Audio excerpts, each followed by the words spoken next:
Welcome to Leading Minds Revealed, the podcast that pulls back the curtain on how today's top leaders harness the power of mindfulness to conquer the fast-paced, ever-changing world of business. In each episode, we sit down with C-suite executives and leaders who share their strategies for navigating rapid change with skill and clarity.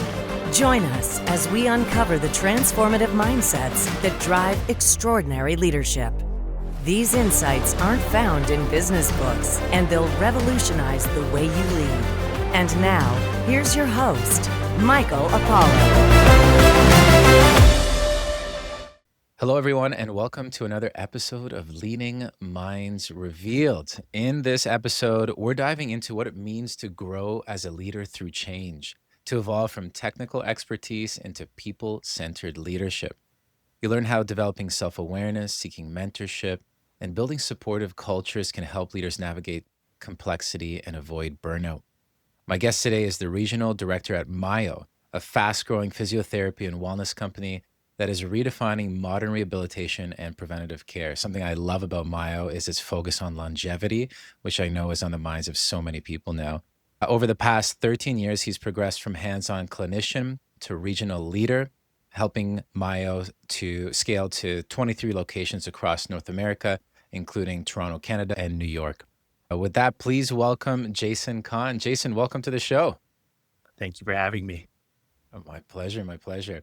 Something that's really stood out to me about your experience is you have this sort of deep clinical background and a passion for it. And you've evolved to a people leader role where you're working with people on a day-to-day basis. And you've had to sort of shift from this focus on working in the business to like working on the business. How has that journey been for you? And what have been some of the key learnings that have arisen in that transformation?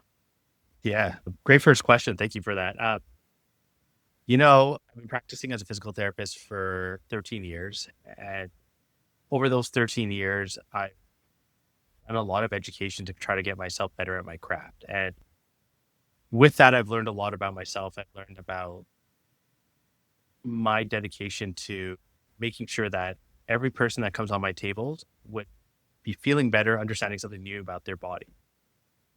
As you progress naturally in this career, you want to work on a grander scale. A lot of clinicians over their lifetime naturally start to go into thinking like, hey, I want to own my own clinic one day.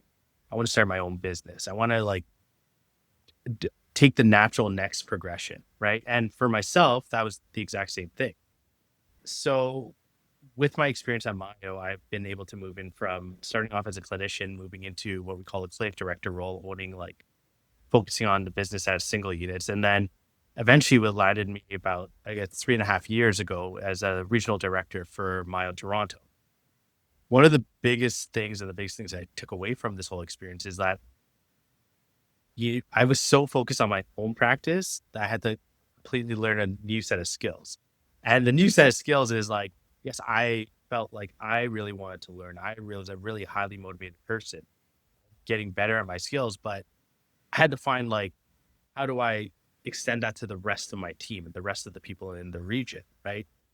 It was a very interesting thing to navigate because I have very high standards for myself, and I didn't want that to you obviously want that from everyone else on your team, but I didn't want to be like that parent that's like, hey, I expect this of you, and then create this crippling fear or crippling anxiety on my team members. So I had to learn how to pull back, how to be bring people along with me, how to be more people centered, which in actuality kind of sounds tough to imagine, because when I think about physical therapy, the actual profession, the art of it, it's one-on-one care, right? And in it, you learn a lot about your clients, you learn a lot about your patients, you learn about what they're into, their hobbies, their families, you learn about what's some of their biggest fears. And because of that, I developed a lot of empathy for a lot of my people, but for a lot of my clients. But I didn't find I had to learn how to develop that for my team members at the same time, right? Because what I've found when I was doing a lot of the things, it was like, hey, I've been in your situation. Like, I know what it's like. You could just do it. It leads into having like not really getting to know what could be a person's block and not really helping them along to get to progress, become the best version of themselves.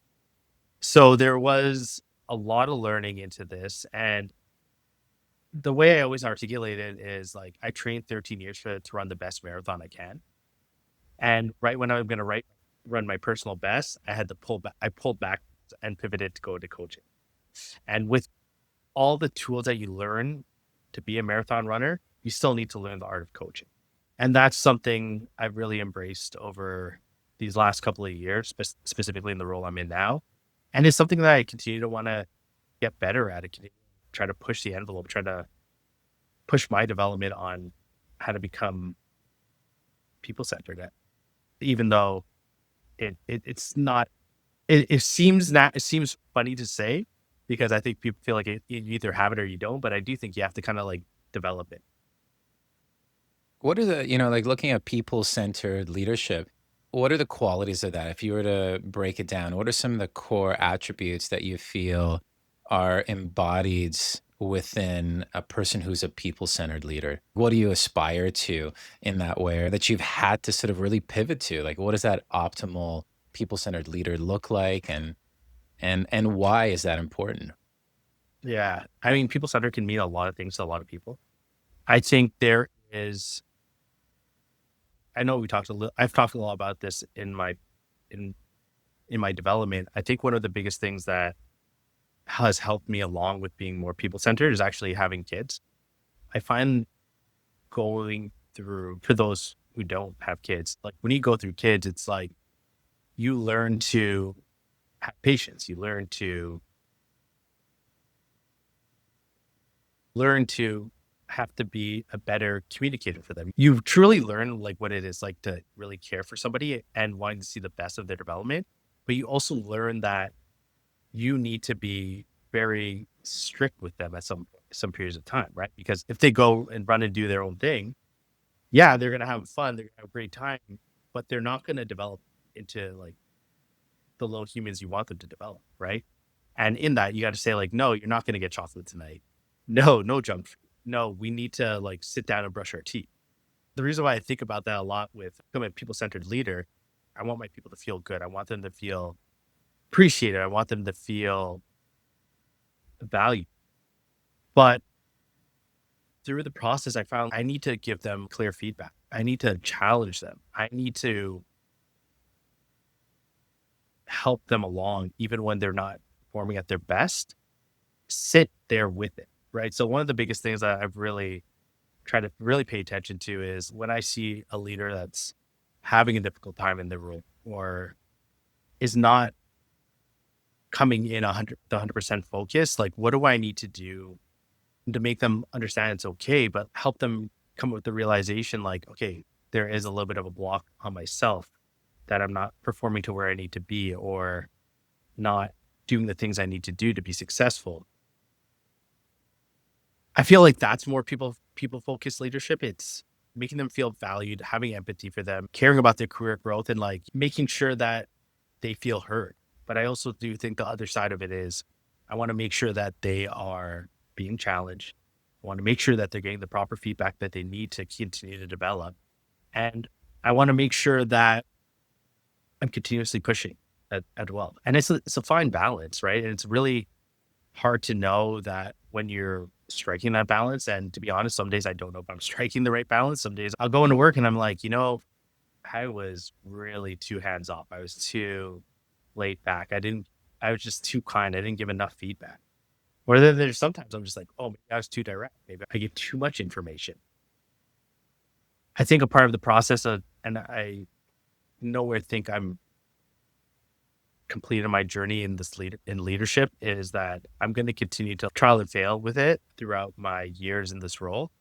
And I embrace those challenges. I embrace the learning process and learning curve, right? Because when I picture myself as a leader, I don't think I'm incapable from growing in myself as leadership. And I also don't think of myself as the perfect person. And I continue to want to get better and develop.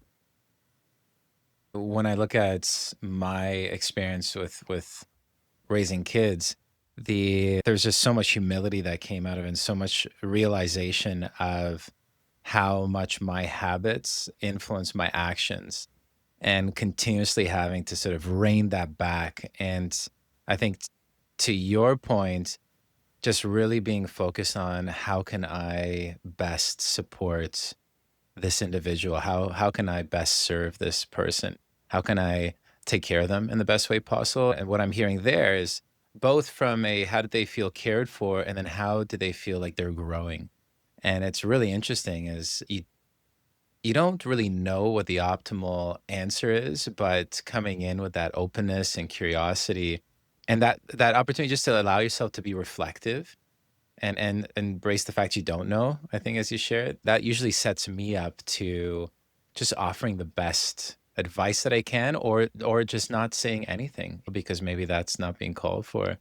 And it's interesting you talk about that transparency. I think sometimes being people centered can come across as just being really, really nice. When in reality, yeah, we do need to create that culture where people feel safe, that there is that sense of cohesion, that they feel valued.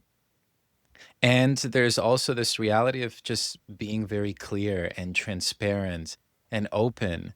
And it can be uncomfortable, right? And that's part of being human. I'm hearing like a lot of talk around human centered leadership, right? And it sort of meshes with, I think, this idea of people centered leader that it's like, okay, well, how do we understand the fact that we are humans and how do we lead from that space? And I know that at Mayo, transparency and openness is a really important value, like a really important aspect of the culture. How does that show up? Like from a leadership perspective, how is it fostered in the organization? And why is that important Yeah. now? Yeah. At the very early beginnings of Bio, we were a company that was based on a lot of reading a lot of great books. So one book I always kind of think about when, especially with what you're saying, is Ray Dalio's Principles. And he has like a chapter about openness and transparency and how that helps your organization feel more a part of the mission that you're trying to lay out. So at the very beginning of Mayo, I think we embrace that being open and transparent with each other while when we work, it helps to create better leaders, create better humans. And then a couple of years ago, we created what we call our Myo principles or our clinical principles. And in it, we have a principle that says great humans are made at Myo. And we think about it from the team perspective, but we also think about it from our client's perspective, right? Like everyone who leaves our tables are leaving a better version of themselves. We think about that for all of our clinicians, from a physical therapist to our chiropractors to our RMTs, our registered massage therapists. We think that they're going to be leaving as a better version of themselves as a clinician, but we also want to think about that as they're living a better version of as humans overall, right? So how does that show up at Mayo? We do it through dedication through leadership teams at each of our clinics. Each of our clinics are outfitted with a clinic director and a lead clinician, one to help with overall business development and coaching development, and another one to help with like more your hard skills, like how do you actually approach a session. With that, we give them a lot of like onboarding and a lot of coaching from our support hub teams of just about how to develop as leaders themselves. And for a lot of us is through life experience, but a lot of us is we've had been fortunate to go out and like work with a lot of like executive coaches. We've been fortunate to work with people who've operated like higher volume businesses. And the biggest thing that always kind of hits is like, take care of your people and you take care of the business. And I always feel like that's resonated with myself. And I know I didn't bring it up at the beginning, but a lot of the things that I think we've created here at Mayo is a lot on how I felt at the beginning of my career. At the beginning of my career, I felt like it was a very overwhelming experience. I felt like it was very lonesome. I didn't have enough coaching or direction. And I really wanted to create a environment where no one else ever has to feel that. So I think a lot about people having access to just like having a tough day. We want to make sure that there's someone there at the clinic to talk to them. Whether it's about like I'm having caseload toughness, like I can't figure out this patient, or I'm having some personal stuff, right? It's part of us developing great humans at Myo. We got to make sure we're really thinking about the whole complete human, right? And for my end, I'm always trying to think about like how do I help my team to think about this openness and transparency. And I'm a consumer of knowledge, and I think you alluded to at the beginning is like when I was just like a physical therapist, I consumed every course there was out there. I tried to like get better and better at the craft, and I still have that same mindset when it comes to leadership right now. But I don't try to hoard it all to myself. I try to disperse it down to our team. So to answer your question, I feel like it really shows up in us trying my my role as trying to develop myself. I always want to make sure that I'm developing everyone else around us that have that same mindset. I think of right now, there's the more we can foster openness and that sense of trust amidst the teams that we're in, the organizations at large that we're in, that it allows us to gain a clearer pulse as to like what is happening in the present moments in with our clients, with our business, within our own personal lives, in our professional development. It sort of allows us to like really become present with what's happening and to see it as clearly as possible. We could respond strategically. And it's interesting, the more you scale as an organization, it sort of amplifies the importance of that. Thinking about how many clinics you have and how do you actually foster that type of culture within each and every one of them. I was really struck how you're really looking at creating these playbooks for each of the clinics on having like a similar ethos. And I love the branding as well of Myo. One of the things that stands out is this sort of future proofing the body. But when it comes to like the teams and the clinics and the growth strategy, I'm interested if you could provide like a little lens. Like how do you future proof? Of course, it's the clients, but then the future proofing the business, future proofing the people and your teams. Is there ongoing development that's being provided? How do you keep on top of sort of the developments and the changes in the industry, sort of on this ongoing basis when with AI coming in, there's just so many insights are becoming much more accessible. There's so much change happening right now across businesses. How do you stay on that leading edge and how do you support your teams to become future proof in this really transformative age we find ourselves in? Yeah. There's a couple of stats that I think came out more when COVID changed our whole ethos. There are a lot of clinicians right now who drop out of the field at the 5 year mark, which is really, I think, early, especially when you think about the career that they're entering, it being very highly specialized. And a lot of the factors that come out that contribute to this is lack of growth at their companies, financial issues, mainly because like they feel the only way they can make finance is by treating more and more clients. And then finally, it's the emotional burden that they take on from their clients, right? I think myself being an empathetic leader, and I think most people that go into this field are very empathetic. I think they have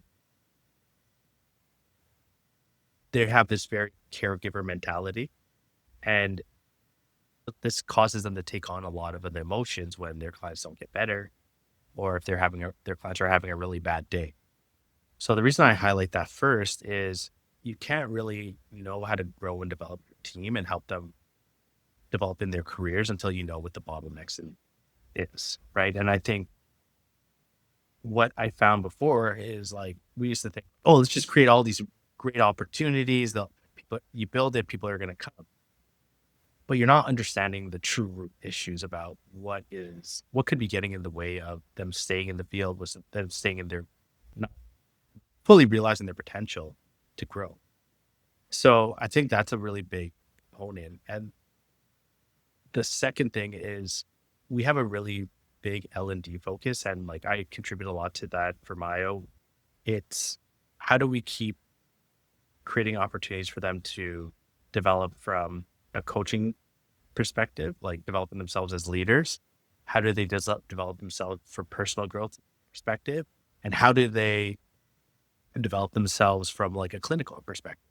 So a lot of things like this weekend alone, we had about 25 clinicians show up, and we hosted a workshop to kind of help them with their how to do movement prescription.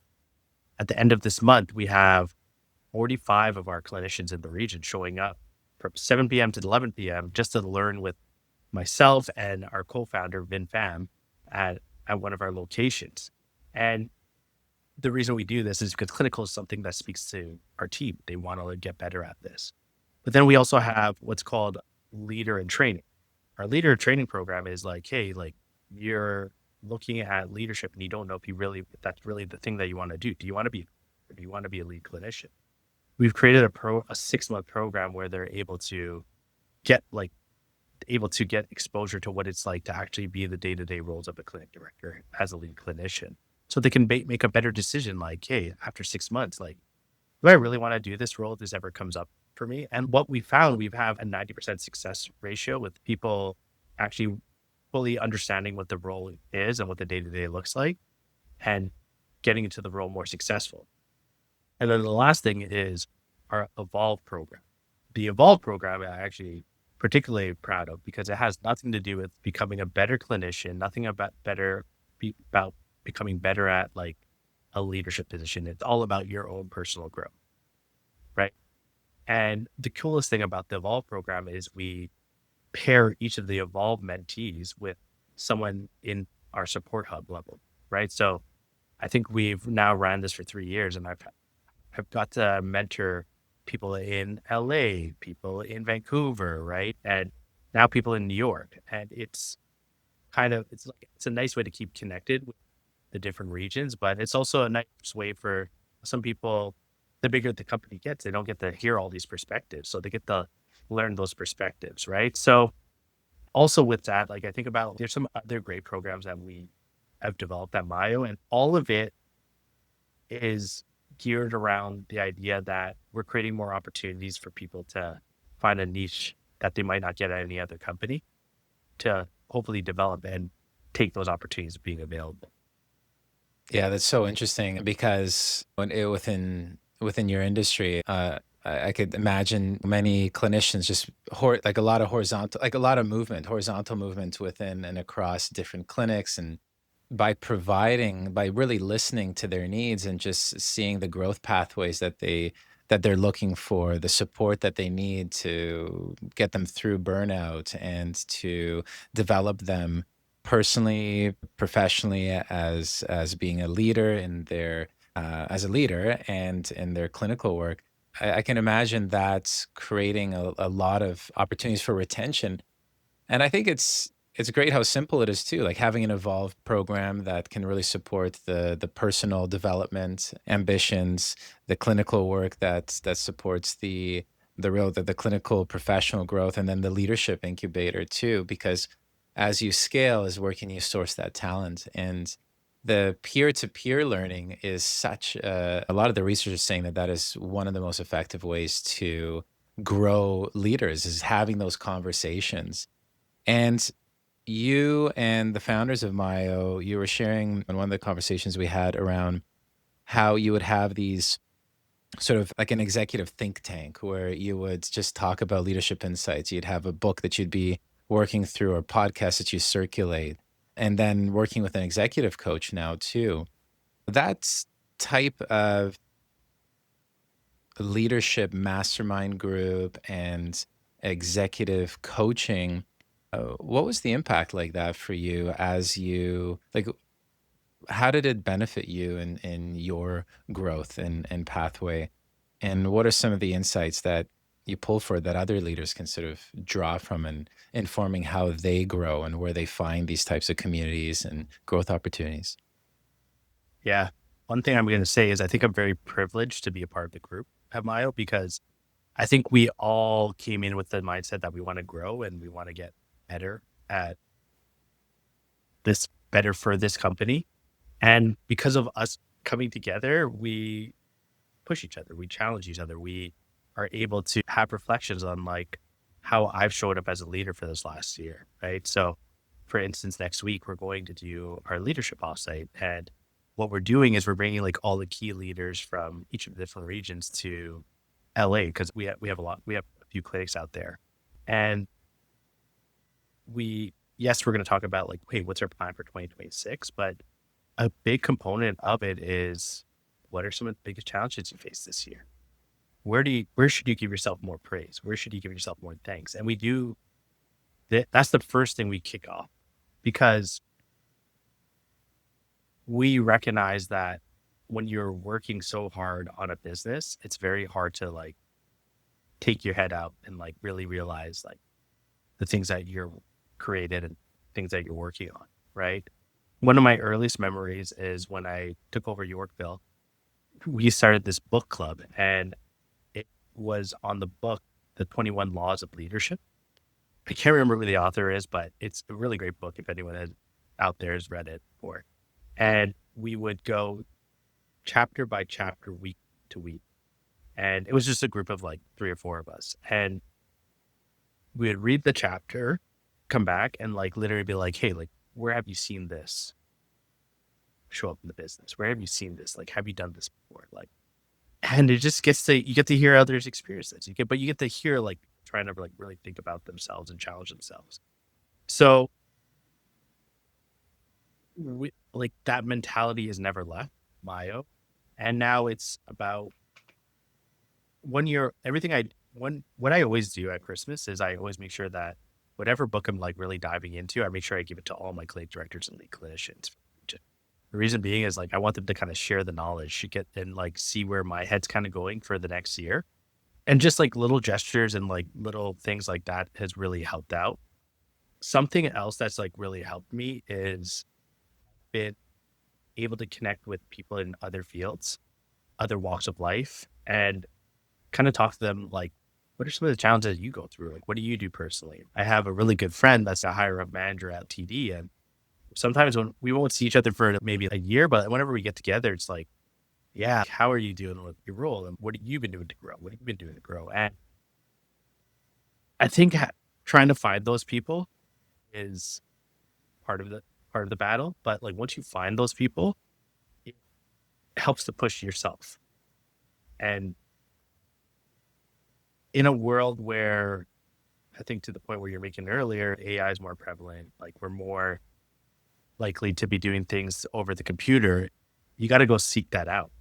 Right. And some of the things that I do is just, I'm very lucky because we have a huge client base. So I can find, like, sometimes I'm just talking to people in the lounge and we make a really good connection and, hey, can I take you out for coffee sometime and just pick your brain on some things? So I get really lucky like that. Because of how the brand has grown, we get a lot of really other great brands in the city that reach out, want to connect with us and talk to us about their journeys. Right. So I think when it comes to finding a group or who can be those people that challenge you, it's a lot of work. Don't get me wrong, but once you find that group, it's really impactful, and it'll keep you pushing to become a better and better version of yourselves. Mm. Yeah, and the accountability too, right? Is that Mhm. knowing that I'm going to be checking in and a reminder as to I find that for me at least that whenever I'm connecting with my mentors, people, my peers, other leaders like you, and just sort of hearing your path, that reminds me what's possible, and to remember to focus on those core things that are the key building blocks. And I'm interested because you do have this great pulse on through Myo on wellness and rehabilitation, longevity. But what are some of the hot topics right now in that are being spoken about, like where you see sort of the next couple of years moving towards that you think is going to make a really big impact? Yeah, I feel like to me, people want to be moving longer, be doing I think the biggest way you see is like high rocks. I think a lot of people want to be doing really challenging their fitness levels and they want to be doing this for a lot longer. And I think people want to have competitive spirits for a longer period of time, right? Physical, right? So I think health and fitness, I think there was this really interesting stat I heard one time where I think more people have a gym membership now than they do a religious belief, which I find which is super interesting. You got to fact check me on it. I don't know where it came from, but I do remember that being polarizing. And I think people want to be able to tie their shoes till they're 90. They want to be able to push their bodies till they're in their 60s into their 70s, right? They want to live a good life, age gracefully, right? And be able to be active for as long as period of time. So I always wonder if that has to do a lot with probably what they see from their parents' generation. I think about knee surgeries, a lot of hip surgeries, a lot of things like that that has happened. And now there was this book I'm reading like that's from 20 years ago, and they talked a lot what a lot of CEOs used to go through was they would the way they would de-stress would be go for drinks. The way they de-stress would be to do like various siloed activities.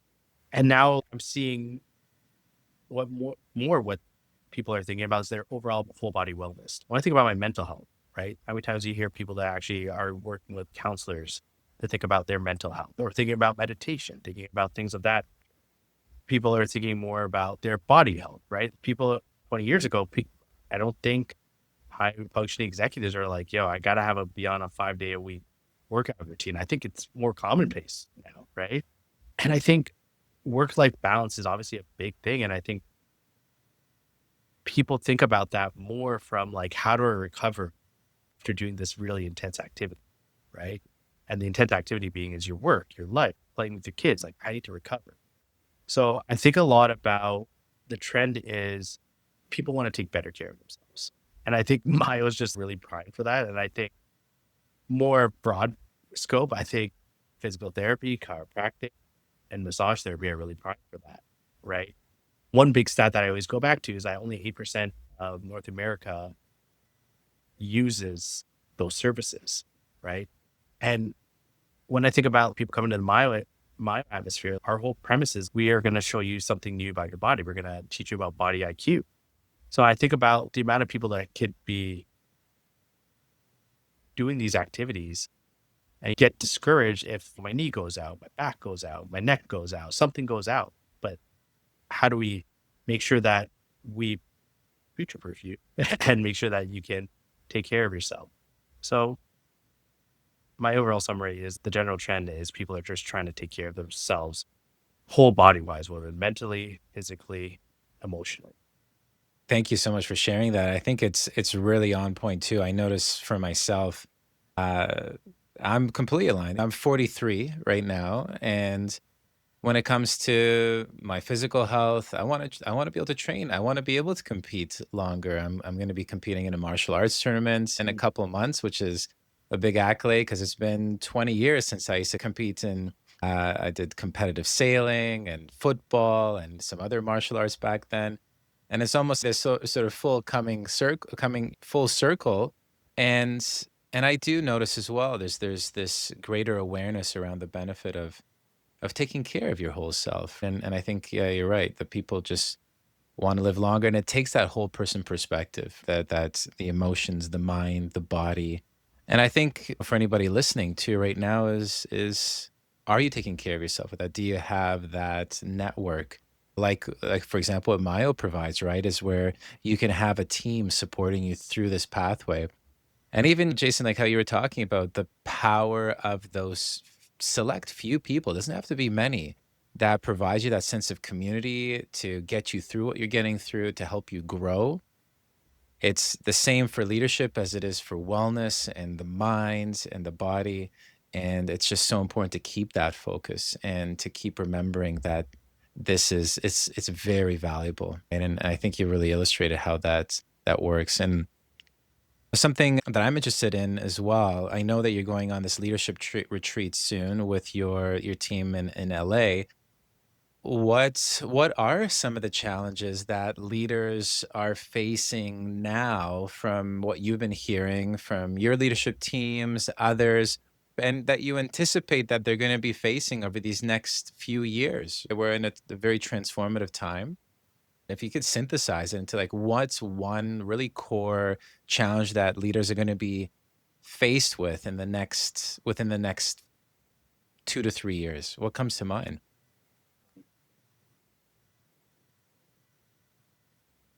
Human connection. I think we are becoming less and less connected because face to face is not as normal now. We're thinking about like how do we optimize our work setup? How do we work out our workspace and what works best for us? I think what I find the most impactful is just like being in a room with a person, going through the stuff that we need to talk about, whether it's coaching and development, whether it's performance, whether it's overall happiness. I think just the lost art of just like being together and just talking to people face to face, I think is one of my things I think we forget the most. And I mean, I often hear, I put out the message on a Slack, a message on a email. I reminded people virtually multiple times, but have you actually just told them face to face? Right. I think that it's kind of a lost art, and I don't blame people, right? Because it's very easy for us to become disconnected in this space nowadays with our access to our phones, access to technology. And I mean, I think it's making leaders lose the muscle about how do I host a conversation? How do I host a challenging conversation? Right? How do I do a proper check-in with a person? Like, are you really feeling okay? How do you do that? Like, and I think it's just becoming more and more of a lost art. Mm. I think there's a lot of talk in sort of the leadership and AI space right now that a lot of cognitive roles are going to be disrupted by a lot of this agentic AI and generative AI. And what it's going to do is it's going to create this almost like this fissure in people's lives where they're going to be forced to confront their own humanity in a massive way, and where they're going to need to really dig deep and understand what their purpose in life is, to understand who they are. And I think especially people in leadership positions, I think these are people where a lot of the passion has been to lead effectively and skillfully, and then when that's changed massively, and perhaps the way that you think that you were going to gain your livelihood or you were going to live your life, it gets changed. That's going to be a big reckoning, and it's going to have dramatic ripple effect. And I think it's really interesting how you share it's a lost art to really understand who you are. And when things change so rapidly, it's going to be a big reckoning, almost in a sense, for people to really connect with that. So thinking about leaders and this anticipated challenge of human connection coming up, what do you think are some of the core things that are going to be essential to support leaders in fostering that human connection? Yeah, you need to have somebody that's going to be the person that can help check you on your false narrative sometimes. I think it's very easy for us to not to view ourselves as doing everything possible to become the best leader. You need someone there to be like, are you really thinking about the blinders that you might have on, the filters you might have on, right? Are you really being as direct and clear as you need to? Are you really spending amount of time that you need to do for yourself to prepare and recover, right? I was listening to a podcast yesterday on my run, and they were talking about like taking vacation, right? And you hear some people like, my team doesn't take vacation, right? Do you take a vacation? Do you take a vacation to rest and recover? So what I'm saying is you could say everything correct, but if there's not someone to call you out, are you actually role modeling it, the right behaviors? Are you actually doing what you're saying? I think that is an important feature.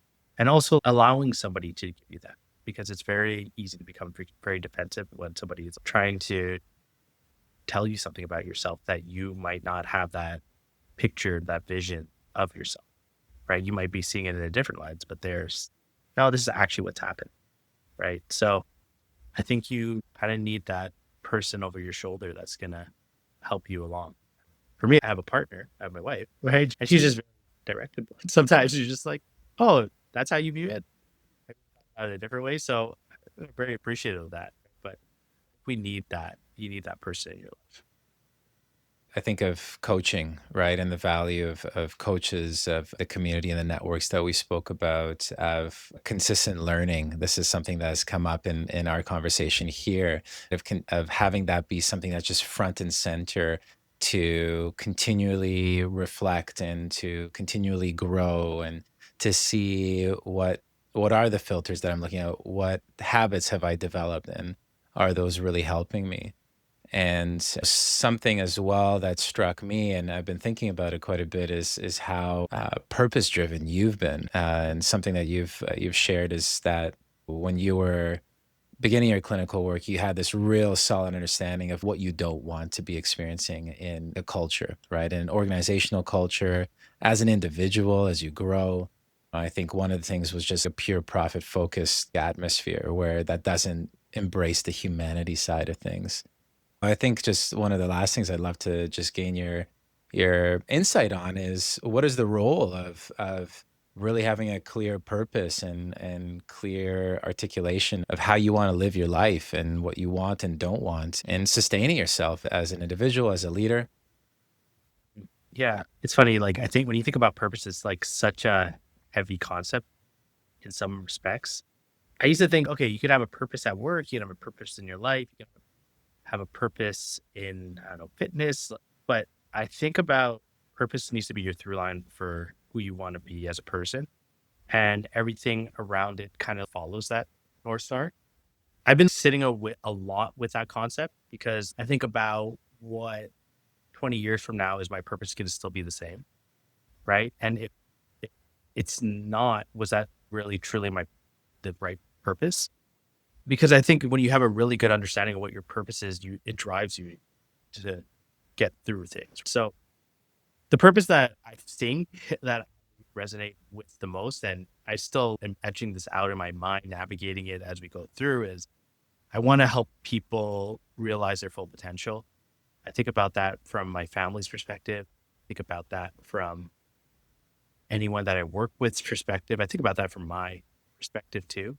And I just think about any decision I make, does that fall in that kind of that moral compass of, am I doing something that's going to help get myself better, help get my family better, help get my team better? What I've noticed, getting really clear on that, it helps me understand what's going to fill me up and what's not going to fill me up. And this life is about energy. This is going to help me be drawn to things that are going to give me energy and give me the drive I need to continue to do things on this planet, right? So it's purpose driven work. I don't think is easy to come across, but I think the easiest thing for me is with individuals I connect with, and I'm seeing them do purpose driven work. It makes me want to get more clear about what purpose I want to be driving throughout the rest of my life. Mm. So as we near the end of our episode here, I want to ask a question. If for those leaders, maybe some people on your team that might be listening in, and others, our audience here, if they want to get, if they wanted to start moving towards a clear purpose, a healthier life, a more people-centered approach to leadership, and to move on a path of growth and development, I'm talking like everything here, where should they start? Ooh, it's a heavy thing to think about. Have kids? No, I'm joking. I think the easiest thing is there is just like a library of respected people in this earth that you could probably identify with. And they all probably have like autobiographies. They all probably have like books based around them. My best recommendation is to learn from someone else before you can learn to encompass that yourself. So I think for me at the beginning, I read a lot, and like one of the biggest books that I think that helped me to think about less about myself and more about others around me is actually this book called Good to Great by Jim Collins. It's obviously has a more business focus, but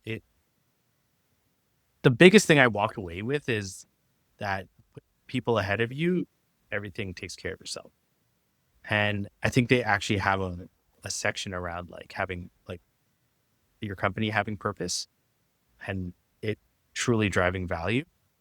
I think something as simple as that was kind of my unlock, because I read that book like pretty early in my leadership career. And I think it's something I keep going back to reference. So either pick up an autobiography, pick up some books that are really focused on this. Or, I mean, if there's somebody you admire or respect around you that you see that's doing it, I mean, yeah, just work with them, connect with them. No matter who it is, people are willing to help along the way. So don't be afraid to reach out to them.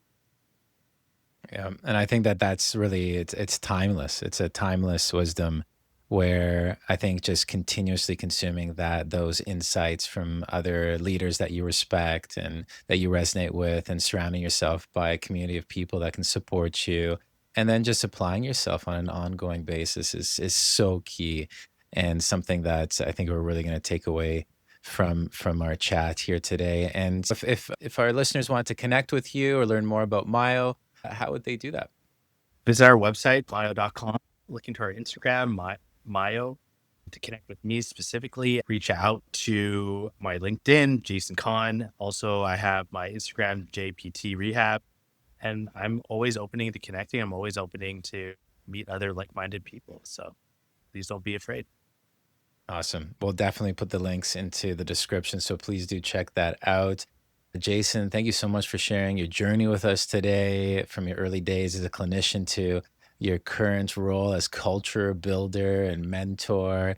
I think your story is just a really powerful example of growth and reflection and self-awareness, and how that can really inform our journeys as leaders and for organizations that are traversing change and scaling, thinking about the people, right? The value of that. This is the top of the mind of so many leaders right now that are really doing great work. And so I think this is a testament and a nod to exactly that. Thank you so much for joining us, Jason. Thank you for having me, and thank you for hosting this podcast. My pleasure. My pleasure. And thank you all for tuning in. This brings us to an end of another episode of Leading Minds Revealed. I'll see you on the next one. Leading Minds Revealed podcast requires more than a conversation. It takes action, research, and collective wisdom. If today's episode resonated with you, we'd love to hear your insights, join the conversation, and help us shape the future together. We'll be back with more stories, strategies, and real-world solutions that are making a difference for everyone. In the meantime, be sure to subscribe, rate, write a review, and share it with someone you think would benefit from it too. Thanks for listening, and see you on the next episode.